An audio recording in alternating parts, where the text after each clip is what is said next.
accomplishments at updates sa iba pang mga programa ng Bureau of Corrections ating pag-uusapan. Kasama si General Gregorio Katapang Jr., Director General ng Bureau of Corrections. General Katapang, magandang tanghali po at welcome sa Bagong Pilipinas ngayon. Magandang tanghali po. Maraming salamat po at magandang tanghali rin po sa inyo. Okay. General, unahin po natin ito. Paano nagbago ang imahe ng Bucor sa loob ng 4 na taon sa ilalim ng pamumuno ni Pangulong Ferdinand R. Marcos Jr.? Una sa lahat, ito pong Bucor napabayaan ito ng 50 years eh. Kasi ang huling kulungan na pinagawa ay yung kulungan pang pinagawa ng tatay ni BBM. 1976. So, after 50 years, na ang kaya lang yan na kulungan makulong 19,000 or more or less. Ngayon kami 52,000 na. Kaya ngayon lang ito na simulan yung decongestion program. Yep. And then of course naglipat din tayo kasi mega prison yung tawag sa Muntinlupa The biggest prison if not in the whole world, no? Na ganun kadami siksikan ang kulungan. So in-address natin 'yan, naglipat tayo ng mga PDL sa sa Palawan, and then of course sa Mindoro, and then Davao, Leyte, Zamboanga. So na-decongest dahan-dahan. And then of course, dalawa kasi problema niyan eh.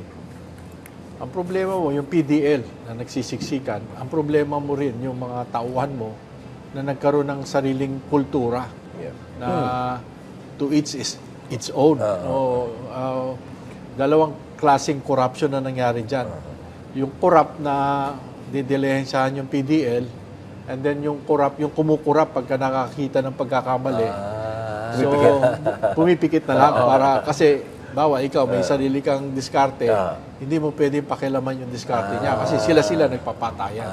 So, ganun kabigat ang problema na minana ko.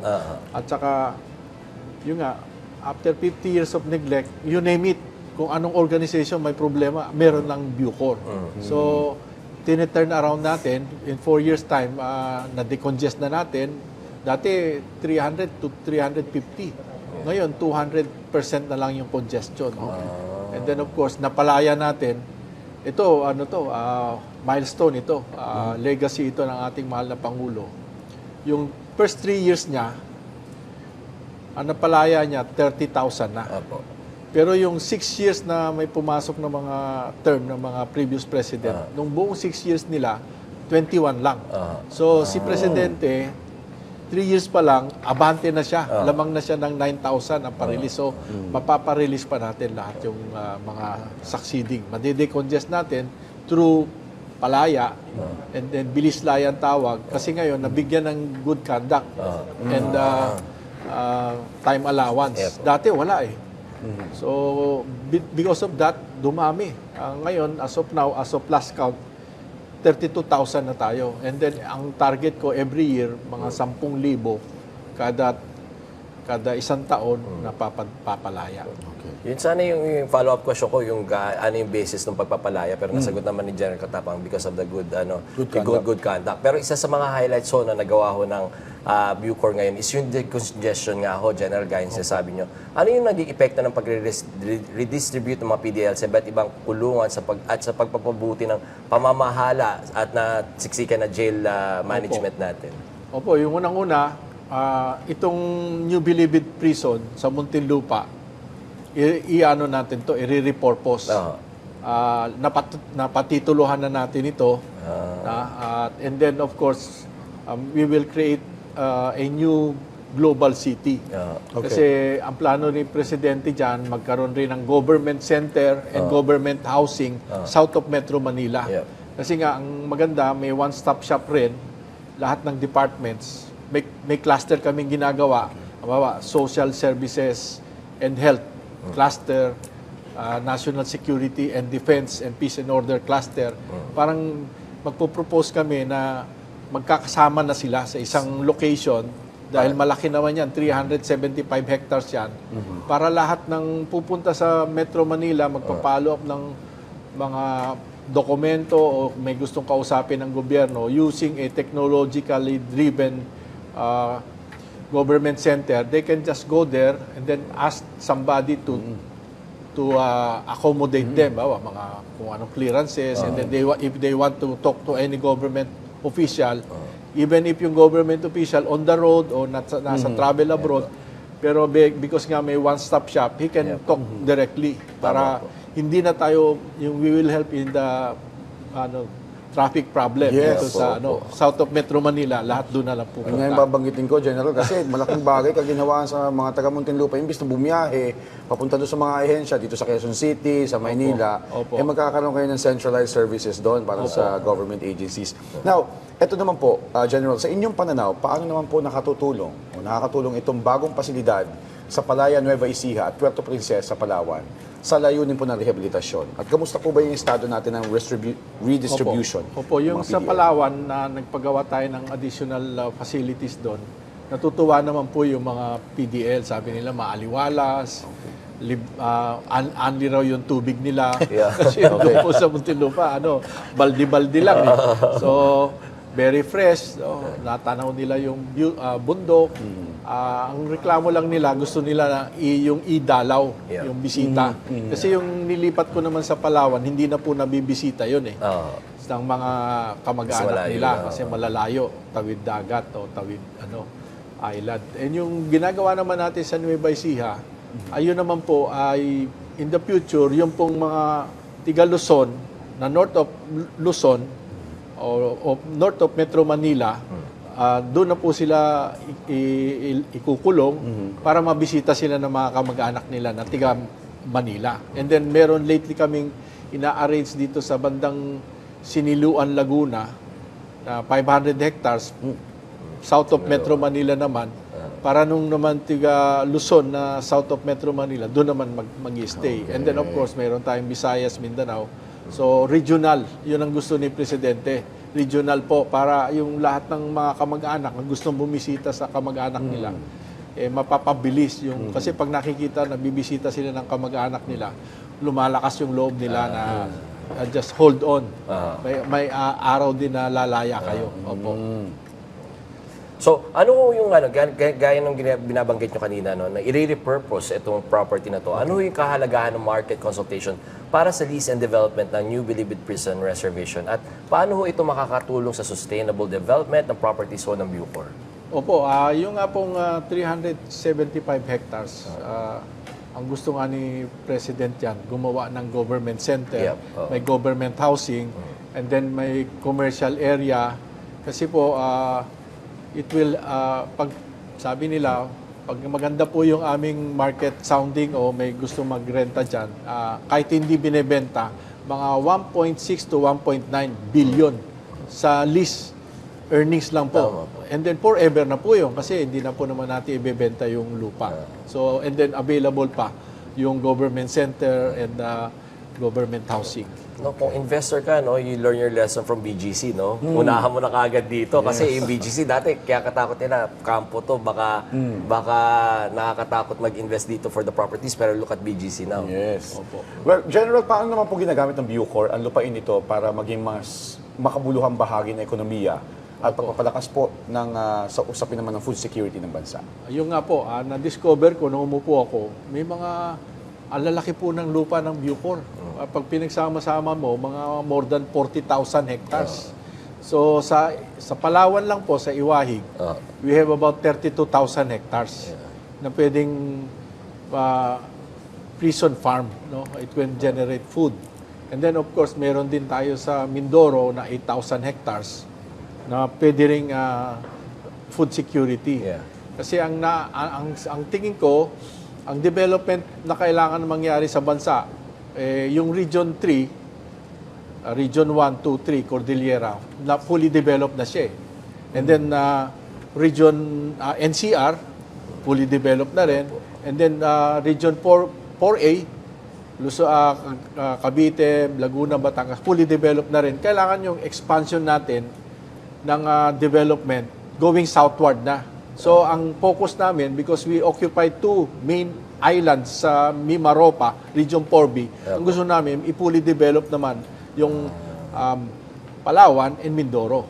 So the next regional development should go to Region 4B. Kaya po yun ang kinakukonsulta po kami kay DepDep, kay Kaya po.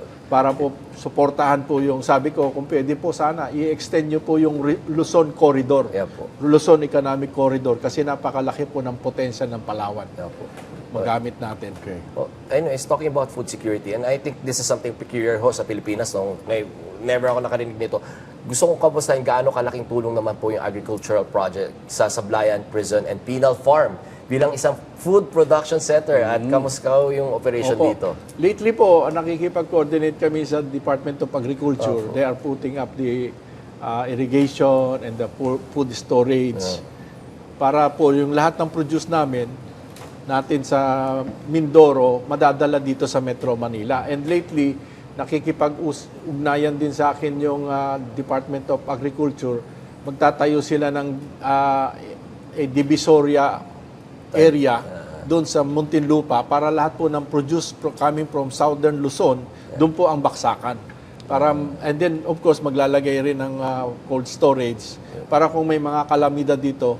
Kasi sa Metro Manila, wala naman nagtatanim, panay aspalto, sementado na eh. So, kailangan meron tayong food buffer coming from the Southern Luzon. Doon po ilalagay yun. Okay. Well, General, iminumungkahi naman po ang mahigit 4,000 hectares ng Iwahig Prison and Penal Farm bilang kauna-unahang mega PEZA zone. Opo. Paano po makatutulong ito sa economic growth at Opo. pagkikayat ng mga mamumuhunan ng mga investors pagdating po Opo. ng panahon? Kasi dati po, kilala tayo ng mega prison. Okay. Ngayon naman, binabago natin. Mega PEZA PEZA zone. zone. 4,000 po yan. That will be the biggest. No? Kasi kuminsan daw, pag nagko-conference tayo abroad, wala tayong maipakita na malalaking PEZA zone. No? Tayo ngayon, in coordination with PEZA Chief, Director General Teo Panga, nagko-coordinate po kami na mag-relocate po. Very much willing kami. Kasi meron na master plan na po namin yan eh. Yung Zone 1, 10,000 hectares, imagine nyo na lang po na pinagsama ang Makati at BGC sa isang lugar. We can accommodate that. And then yung Zone 2, another 10,000 hectares, imagine niyo po, lahat ng PEZA zone, pinagsama-sama ng Cavite, Laguna, Batangas, inilagay sa isang lugar. Ganun po kalaki. And then, you imagine yung Zone 3 naman, imagine niyo yung Subic at saka Clark na pinagsama sa isang lugar, yun po yung Zone 3. Kaya talaga pong ang laki po ng potential ng Palawan because it's the crossroad. No, kumbaga, road towards our engagement to BIP Iaga. Gusto ko po i-link yun eh. Brunei, Indonesia, Malaysia, Philippines, economic corridor. Yun po ang kailangan gawin. Nandun na po tayo eh. We are there. And then, we have to concretize yung mga plano na yan. Yun na eh. Pag halimbawa, mga start from scratch, maaga natin mapaplano yung tamang urban development. Unlike here sa atin sa Metro Manila, kaya traffic. Kasi pangit yung urban development. Pero pag ito, start from scratch, tsaka pwede rin gawing smart city. Pero habang pinag-uusapan natin yan, General, dito sa transformation ng Region 4B bilang isang pangunahing tourist destination, ano po ang tututukan nyo dito at paano nyo po ito isasagawa? Ano ho yung mga magiging benepisyo naman nito sa lokal na komunidad? Opo, ganun kasi pag ikot-ikot ko dyan, sabi ko bakit hindi natin gawing yung Mindoro? Yeah. Di ba nandyan yung Puerto Galera? Andyan yung Apo Reef. Tapos tumawid kang Palawan, nandyan yung Coron, nandyan yung El Nido, nandyan yung Underground River, nandyan yung Puyo Island, nandyan yung Boracay. So gagawin ko, cruise. Ang mga turista natin, foreigner, magku-cruise. Simula Puerto Galera, sakay silang barko, stop over sa Apo Reef, another one or 2 days, and then tatawid ng Coron, Panay Beach Resort. Ito talaga ang pinakamagandang cruise. Kasi nandito na yung biodiversity, lahat ng fish resources, hindi problema. And then, white sand lahat. Kasi sa Puerto Princesa pa lang, 1,700 white sand beaches ang meron eh. Yeah. Tatawid ka pa ng Cuyo, another white sand beach. Pero pag tumawid pa ka pa ng konti, Boracay ka na. Okay. So yun yung yun ang economic ecotourism, Yeah. sports tourism na gusto natin mangyari. Okay, well, very interesting at Opo. nakakasabik po itong mga pagbabago na babanggit ninyo, General. Ito po, ano pa po yung mga nakikita nyo sa hinaharap sa mga modernong kulungan at iba pang transformation bilang bahagi ng isang mas ligtas, mas produktibo at mas makabagong jail system dito sa ating bansa? Opo, yun nga po. Of course, hindi natin pwedeng kalimutan na meron tayong RA 11982, yung Supermax. Yung mga, kasi wala na tayong firing squad eh. Although may gustong congressman na bigay yung ibalik yung death penalty. Pero sa atin ngayon, ang paparusahan natin yung they will have to be put in a isolation. So yun ang parusa. So minamaximize po natin yung Supermax para sa ganun, yung mga gagawa ng krimen, magdadalawang isip. Hindi nga ako mamamatay, pero baka mamatay ako sa kalungkutan o depression. No? So kasi ma-isolate po sila. So hopefully, yung ating criminal justice system maging firm but also compassionate. Yes. Paparusahan talaga natin yung mga gumawa ng kasala. Opo, but hindi pa rin, kung walang forever, at least may second chance.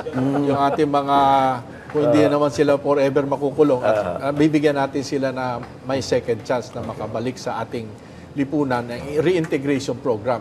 Gusto po na namin isama yon kasi ang ating battle cry is compassionate justice. Gusto po natin yun. Yun po ang gusto ng ating mahal na Pangulo. Okay. Nako, General, sa gaya ng sinabi ni Joshua, it was a really exciting conversation. Sana nga may part 2 to. Pero kayo, General, may pagkakataon, magbigay na mensahe sa ating mga kababayan. Sa ating pong mga kababayan, magtiwala po kayo sa Bucor na ginagawa po namin lahat ng magagawa para pabutihin ang safekeeping and reformation and then reintegration ng ating mga nakakulong na mga kababayan.